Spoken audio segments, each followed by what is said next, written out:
రాష్ట్ర ప్రభుత్వం భూ కబ్జాల అంశంలో కఠినంగా వ్యవహరించనుందా? అభివృద్ధి పనుల్లో జరిగిన అవినీతి అవకతవకల్ని బహిర్గతం చేయనుందా?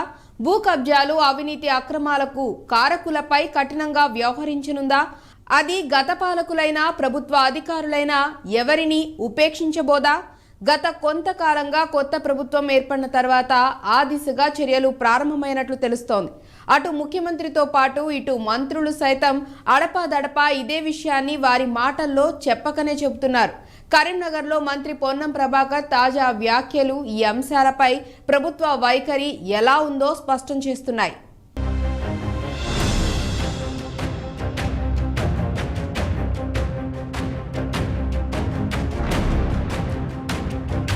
కరీంనగర్లో రాష్ట్ర రవాణా శాఖ మంత్రి పొన్నం ప్రభాకర్ పలు కార్యక్రమాల్లో పాల్గొన్నారు.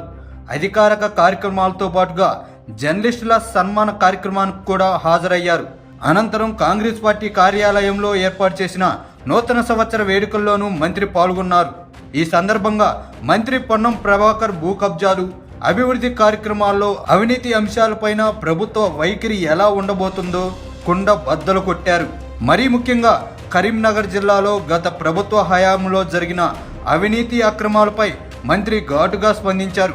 బీఆర్ఎస్ ప్రభుత్వ హయాంలో గత 10 ఏళ్లుగా కరీంనగర్ శివార్లో భూ కబ్జాలు పెరిగాయని మంత్రి పొన్నం ప్రభాకర్ అన్నారు. అప్పటి ముఖ్య నేతల అండ చూసుకుని కొంతమంది దళారులు సామాన్యులను ఇబ్బందులకు గురిచేశారని, నేతలు అధికారుల సహకారంతో భూ కబ్జాలకు పాల్పడ్డారని అన్నారు. కరీంనగర్తో పాటుగా శివారు ప్రాంతాల్లో కోట్ల విలువైన భూములు అధికార పక్షం నేతల అండదండలతో కబ్జాలకు గురయ్యాయని మంత్రి పొన్నం ప్రభాకర్ అన్నారు. కేవలం ప్రైవేట్ భూములే కాకుండా విలువైన ప్రభుత్వ భూములు కూడా కబ్జాకు గురైనట్లు తమ దృష్టికి వచ్చినట్లు ఈ సందర్భంగా మంత్రి వ్యాఖ్యానించారు.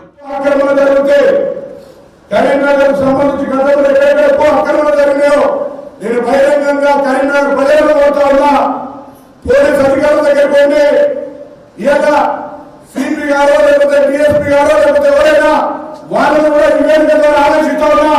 మీరు నిజంగా చట్ట పరిరక్షణ అయితే ఏ దుస్థానాలు గురైనా అప్పటి నేతలు ఎలా చెబితే అలా రెవెన్యూ, పోలీస్ శాఖ అధికారులు వ్యవహరించారని అభిప్రాయపడ్డారు.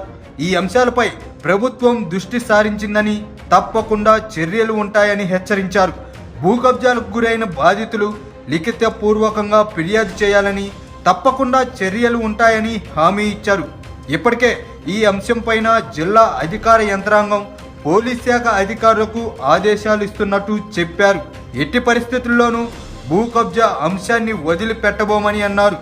ఇందుకు బాధ్యులపై కఠిన చర్యలు ఉంటాయని హెచ్చరించారు. భూ కబ్జాల విషయంతో పాటు అభివృద్ధి కార్యక్రమాల్లో జరిగిన అవినీతి అంశాలపైన కూడా మంత్రి పొన్నం ప్రభాకర్ స్పందించారు. గత ప్రభుత్వ హయాంలో జరిగిన అభివృద్ధి కార్యక్రమాల్లో అంతులేని అవినీతి చోటు చేసుకుందని అన్నారు.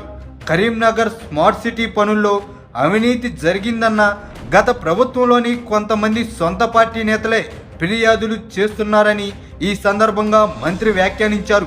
స్మార్ట్ సిటీ పనుల్లో నిధులు గోల్మాల్ అంశంపైన కూడా ప్రభుత్వం చర్యలు తీసుకుంటుందని ఆయన అన్నారు.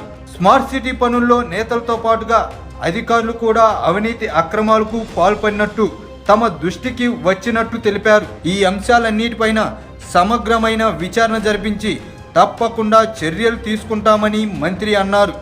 ఏది ఏమైనా కొత్త ప్రభుత్వం ఏర్పాటయ్యి కొద్ది రోజులే అయినప్పటికీ అన్ని అంశాల్లో దూకుడుగా వ్యవహరిస్తుంది.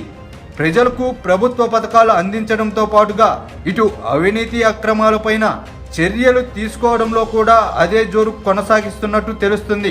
గత ప్రభుత్వంలో జరిగిన అవినీతి అక్రమాలపై ప్రభుత్వం సీరియస్గా ఉన్నట్టు తెలుస్తుంది. ఈ వ్యవహారాల్లో ఎలాంటి మలుపులు తిరుగుతాయో, ఎవరెవరు బయటకు వస్తారో మునుముందు తేలనుంది.